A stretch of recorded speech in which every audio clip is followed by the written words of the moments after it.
டெல்லியில் காற்றின் தர குறியீடு 400-ஐ தாண்டியதால் தலைநகரில் மீண்டும் கட்டுப்பாடுகள் அமல்படுத்தப்பட்டுள்ளது. டெல்லியில் கடந்த மாதம் காற்றின் தரம் மிகவும் மோசமடைந்ததால் காற்றின் தரத்தை மேம்படுத்த கட்டுப்பாடுகள் விதிக்கப்பட்டது. காற்றின் தரம் மேம்பட்ட நிலையில் கட்டுப்பாடுகள் தளர்த்தப்பட்டது. இந்நிலையில் டெல்லியில் காற்றின் தர குறியீடு 400-ஐ தாண்டியது. இதனால் தலைநகர் டெல்லியில் மீண்டும் கட்டுப்பாடுகள் அமல்படுத்தப்பட்டுள்ளது. அதன்படி மின்சார வாகனங்கள், சிஎன்ஜி வாகனங்கள் மற்றும் பிஎஸ்விஐ டீசல் பேருந்துகள் தவிர அண்டை மாநிலங்கள் இடையேயான டீசல் பேருந்துகள் டெல்லிக்குள் நுழைய தடை விதிக்கப்பட்டுள்ளது.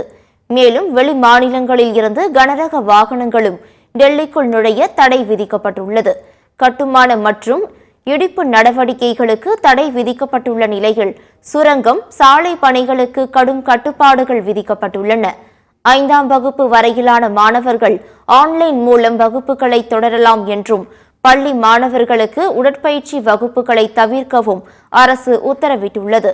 இந்நிலையில் கட்டுப்பாடுகள் அமலுக்கு வந்ததை தொடர்ந்து தடை செய்யப்பட்ட வாகனங்கள் தலைநகர் டெல்லிக்குள் நுழைவதை தடுக்க டெல்லி எல்லைகளில் காவல்துறையினர் தீவிர சோதனையில் ஈடுபட்டுள்ளனர். இந்நிலையில் டெல்லி, உத்தரப்பிரதேசம், மத்திய பிரதேசம், ராஜஸ்தான் உள்ளிட்ட வட மாநிலங்களில் கடும் குளிர் நிலவியது. காஷ்மீரில் வெப்பநிலை உறைநிலைக்கு கீழ் சென்றுள்ளதால் மக்கள் பெரிதும் பாதிக்கப்பட்டுள்ளனர். வட மாநிலங்களில் வீசும் கடும் குளிர் அலையால் சாலையோர மக்கள் அவதியடைந்து வருகின்றனர். குளிரால் அவதிப்படும் சாலையோரம் வசிக்கும் மக்களுக்காக அரசு சார்பில் தங்கும் முகாம்களும் அமைக்கப்பட்டுள்ளன.